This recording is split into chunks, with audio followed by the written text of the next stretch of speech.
नोआ परी कुछ दिनों बाद मरने वाली थी। उसके पास एक जादुई ब्रेसलेट था जो वो किसी को देना चाहती थी।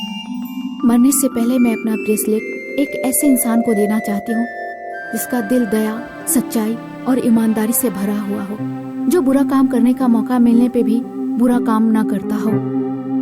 पर ऐसा इंसान मिलना तो बहुत मुश्किल है, कितना भी मुश्किल हो, लेकिन मैं अपना जादुई ब्रेसलेट ऐसे ही किसी योग्य इंसान को दूंगी। नोआ परी आसमान से इंसानों पर नजर रख रही थी। एक गांव में उसे एक लड़की दिखाई दी जो अपने आंगन की सफाई कर रही थी। उस लड़की का नाम सोफिया था।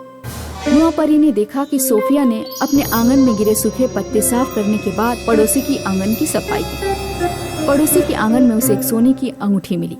कितनी सुंदर अंगूठी है, ये जरूर जैस्मिन आंटी की होगी। सोफिया, तुम कितनी अच्छी हो, मेरे बिना कहे तुमने मेरे आंगन की सफाई कर दी। जैस्मिन आंटी, मुझे सफाई करना अच्छा लगता है। आंटी, मुझे सफाई करते समय आपकी अंगूठी मिली है। Thank you so much Sofia. 3 दिनों से मैं अपनी अंगूठी ढूंढ रही थी। मैं इसके लिए कितनी परेशान थी। नोआ परी सोफिया की ईमानदारी देखकर बहुत खुश हुई। नोआ, मुझे लगता है तुम अपनी जादुई ब्रेसलेट इस लड़की को दे सकती हो। हाँ, ये लड़की ईमानदार लगती है, पर मैं इसे थोड़ा परखना चाहती हूँ। अगले दिन जब सोफिया आंगन की सफाई कर रही थी तो एक आदमी उसके पास दौड़ता हुआ आया।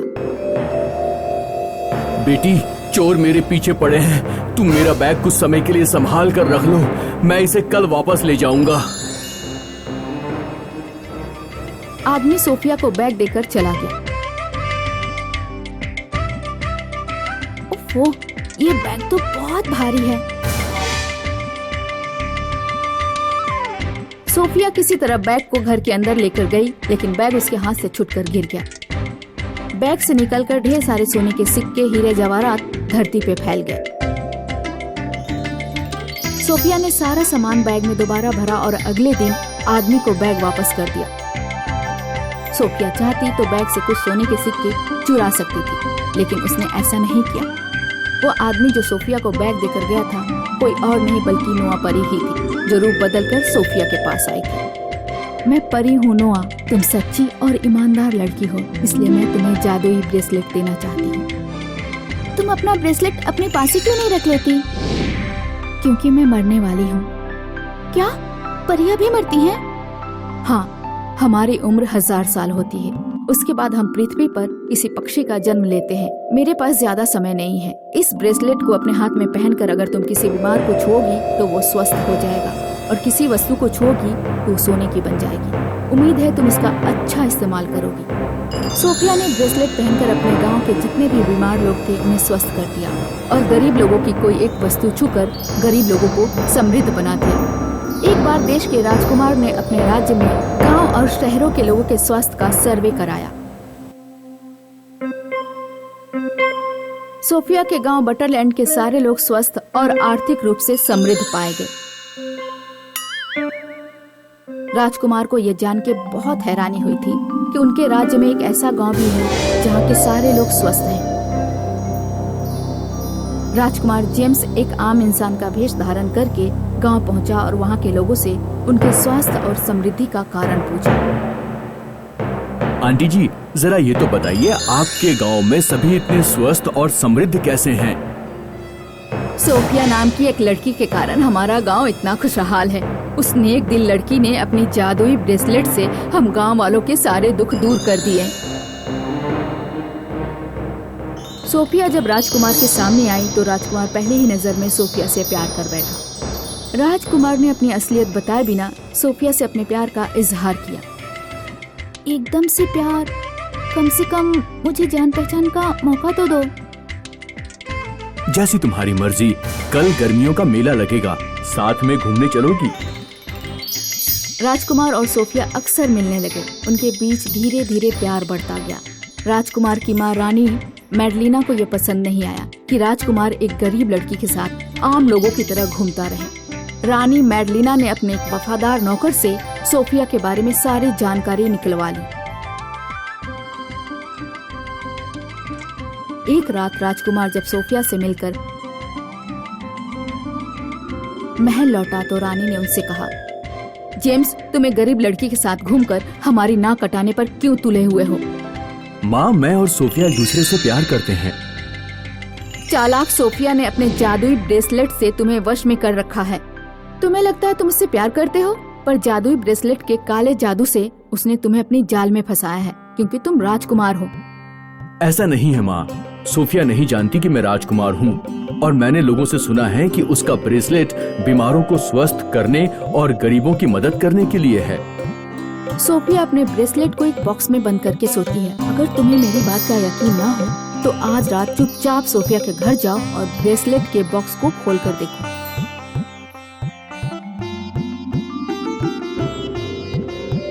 राजकुमार जेम्स आधी रात को चुपचाप सोफिया के घर पहुंचता है। उस समय सोफिया सो रही थी। जेम्स ने वो बॉक्स खोलकर देखा जिसमें ब्रेसलेट रखा हुआ था। बॉक्स के अंदर एक पर्ची थी। इस ब्रेसलेट से किसी को भी वश में किया जा सकता है। वो पर्ची रानी मैडलिना ने बॉक्स में रखवाई थी। जेम्स को लगा कि सोफिया ने उसे धोखा दिया है, इसलिए उसने सोफिया से मिलने जाना छोड़ दिया। सोफिया को जेम्स के बारे में कुछ भी नहीं पता था। जेम्स ने सोफिया को अपना असली नाम भी नहीं बताया था। सोफिया के पास जेम्स को ढूंढने का कोई उपाय नहीं था। साल भर बीत गया। सोफिया जेम्स का इंतजार करती रही, लेकिन जेम्स उससे मिलने नहीं पहुंचा। उधर जेम्स उदासी और अकेलेपन से घिरा जंगलों में घूमता रहा। तुमने ऐसा क्यों किया सोफिया? क्यों? तुमने मुझे धोखा क्यों दिया? सोफिया ने तुम्हें धोखा नहीं दिया। कौन है? ये किसकी आवाज है? मैं बोल रही हूँ। मैं अपने पिछले जन्म में परी नुआ थी। मैंने ही सोफिया को जादुई ब्रेसलेट दिया था जो किसी को भी स्वस्थ और समृद्ध बना सकता है। सोफिया ने उस ब्रेसलेट से अपने गांव वालों की सेवा की, लेकिन अपने लिए ब्रेसलेट का इस्तेमाल कभी नहीं किया। तुम्हारी माँ ने तुम्हें और सोफिया को अलग करने के लिए ब्रेसलेट के बॉक्स में पर्ची डालकर रखी थी। सोफिया धोखेबाज नहीं है, वो तुमसे प्यार करती है। राजकुमार तुरंत दौड़ता हुआ सोफिया के पास पहुंचा।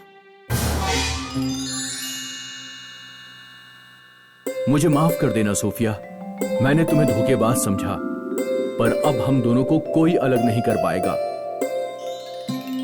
जेम्स ने तुरंत ही सोफिया से शादी कर ली और सोफिया को लेकर महल में पहुंच गया।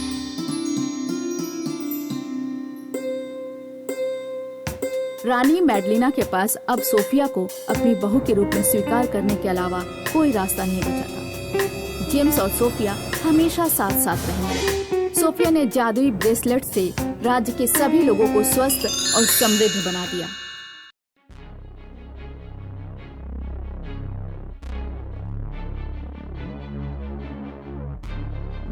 पान सिंह किसी समय गांव में दरोगा था। उसकी दहाड़ से गांव के बड़े बड़े चोर और बदमाश भी कांपते थे। पान सिंह का छोटा भाई नरेश भयानक शराबी और जुआरी था। पान सिंह ने उसे मार मार कर सुधारा और उसकी शादी कराई, लेकिन आज पान सिंह खटिया से उठने की हालत में भी नहीं है। पान सिंह की ऐसी हालत उसकी पत्नी की मौत के बाद हुई। एक बार जब पान सिंह ट्रेनिंग पर गया हुआ था तो पान सिंह की पत्नी को बुखार आया था। उसने घर में पड़ी पुरानी दवा खा ली थी जो एक्सपायर हो चुकी थी। पत्नी की मौत का सदमा पान सिंह से झेला नहीं गया और उसे टीबी की बीमारी ने पकड़ लिया। तब से पान सिंह चारपाई पर पड़ा हुआ था और उसकी बेटी गौरी उसकी सेवा करने में लगी हुई थी। पापा, थोड़ा सा दलिया खा लो ना, डॉक्टर ने बिना कुछ खाए दवा खाने से मना किया है। मेरा कुछ खाने का मन नहीं है गौरी, नवरात्रि आने वाली है। निर्मला जब जिंदा थी तो नवरात्रों के अंतिम दिन खीर, हलवा, चना और बहुत सारे स्वादिष्ट व्यंजन बनाया करती थी। पान सिंह के छोटे भाई नरेश और उसकी पत्नी पान सिंह के मरने का इंतजार कर रहे थे। उनका प्लान था कि पान सिंह के मरते ही गौरी की शादी कहीं दूर दराज के इलाके में कर देंगे।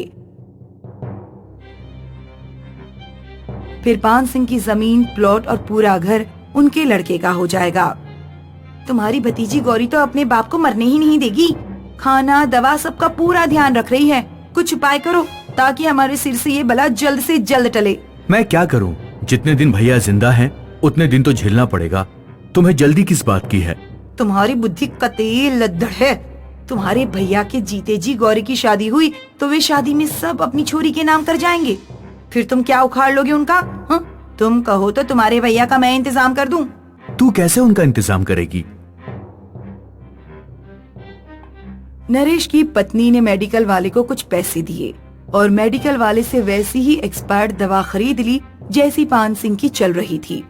उसने पान सिंह की सही दवा की जगह पुरानी दवा रख दी। अगले दिन गौरी ने बिना दवा की डेट देखे अपने पिता को दवा खिला दी और पान सिंह भगवान को प्यारा हो गया। पापा, आप मुझे इतनी जल्दी छोड़कर कैसे चले गए? पहले मम्मी छोड़कर गई और अब आपने भी मुझे छोड़ दिया। शांत हो जाओ गौरी, भगवान की जैसी मर्जी। हम है ना, तुम्हें अपने पिता की कमी महसूस नहीं होने देंगे और पूरे धूमधाम से तुम्हारी शादी करेंगे। नरेश ने गंगा पार बिल्कुल देहाड़ के इलाके में गरीब और पियक्कड़ लड़के से गौरी की शादी करा दी। जाओ गौरी, अपने ससुराल में आराम से रहना। होली दिवाली पर मैं तुमसे मिलने आता रहूंगा। चाचा, मैं पिताजी की वो बड़ी वाली तस्वीर अपने साथ ले जाना चाहती हूँ। हाँ, जरूर ले जाओ। वैसे हम उस तस्वीर का क्या करेंगे? भैया तो हमारे दिल में हैं। गौरी जब अपने ससुराल पहुंची तो उसे अपने पति के परिवार की असलियत पता चली। उसके ससुराल में रोटी के लाले पड़े हुए थे।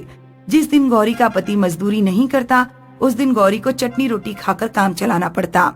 चाचा मेरे साथ इतना बड़ा धोखा कैसे कर सकते हैं? चाचा ने तो बताया था कि मेरा पति 200 बीघा जमीन का मालिक है, घर पर दर्जन भर नौकर चलते हैं, लेकिन यहाँ तो कुछ भी नहीं है। शादी के कई महीने बीत जाने के बाद भी नरेश एक भी बार गौरी की खैर खबर लेने नहीं आया। तब गौरी को समझ आ गया कि उसके चाचा नरेश ने धोखा देकर उससे पीछा छुड़ा लिया है। गौरी अपने साथ अपने पापा की जो बड़ी सी तस्वीर लाई थी उसे सामने रखकर रोजाना रोती थी। एक रात रोते रोते गौरी को नींद आ गई। तब उसे एक सपना आया। सपने में गौरी ने देखा कि उसके पिता की तस्वीर उससे बात कर रही है। रो मत बेटी, मैं हमेशा तुम्हारे साथ हूँ। तुम्हें जो भी चाहिए तुम मेरी तस्वीर से मांग सकती हो। पापा, सबसे पहले मुझे घर लौटना है। अगले दिन जब गौरी जागी तो उसने खुद को अपने पिताजी के घर में लेटा हुआ पाया। पिताजी की तस्वीर उसके सामने टंगी हुई थी।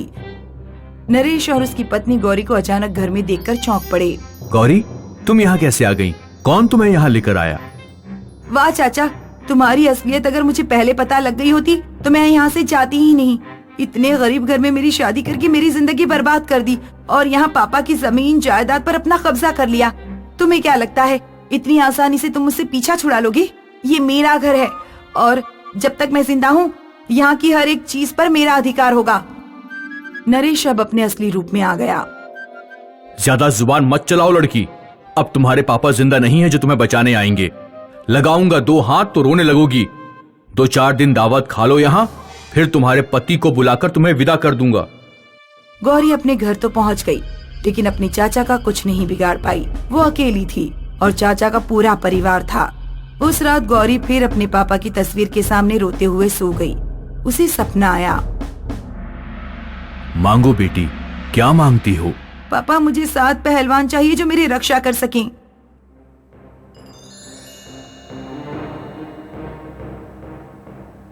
अगले दिन गौरी जब सोकर उठी तो 7 पहलवान उसके सामने खड़े थे। गौरी ने नरेश से जाकर कहा, चाचा, अगर आपने मुझे मेरे घर से निकालने की कोशिश की या जबरदस्ती मुझे ससुराल भेजा तो ये 7 पहलवान आपकी अच्छे से पूजा करेंगे। नरेश 7 पहलवानों को देखकर बुरी तरह घबरा गया। उसे समझ नहीं आ रहा था कि अचानक रातों रात 7 आदमी कहां से आ गए। नरेश और उसकी पत्नी रोजाना रात में गौरी को पान सिंह की तस्वीर के सामने रोते हुए देखते थे। मानो या ना मानो, उस तस्वीर में ही कुछ जादू है। मैंने गौरी को उस तस्वीर से बातें करते हुए सुना है। चिंता ना करो, आज इस तस्वीर का अंतिम दिन होगा। उस रात जब गौरी सो गई तो नरेश की पत्नी ने 7 पहलवानों से मीठी मीठी बातें करके उन्हें जहरीली चाय पिला दी। पहलवानों के मरते ही नरेश ने पान सिंह की तस्वीर को जला दिया। अगली सुबह गौरी जब सोकर उठी तो उसने देखा कि तस्वीर जलकर राख हो चुकी है। तस्वीर के जल जाने के बाद नरेश ने गौरी के हाथ पैर बांध दिए और उसे एक कमरे में बंद कर दिया। मैंने तेरे पति को बुला दिया है, वो कल आकर तुझे ले जाएगा। गौरी के सामने अब उसके पिता की तस्वीर तो नहीं थी, लेकिन अपने पापा को याद करते करते वो रोती रही और सो गई।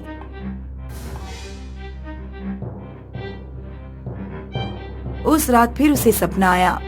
रो मत बेटी, तस्वीर तो सिर्फ एक माध्यम था, असली जादू तो यादों में है। जब तक मैं तुम्हारी यादों में जिंदा हूं, मैं तुम्हारे सपनों में आता रहूंगा और तुम्हारी मदद करता रहूंगा। बोलो क्या मांगती हो?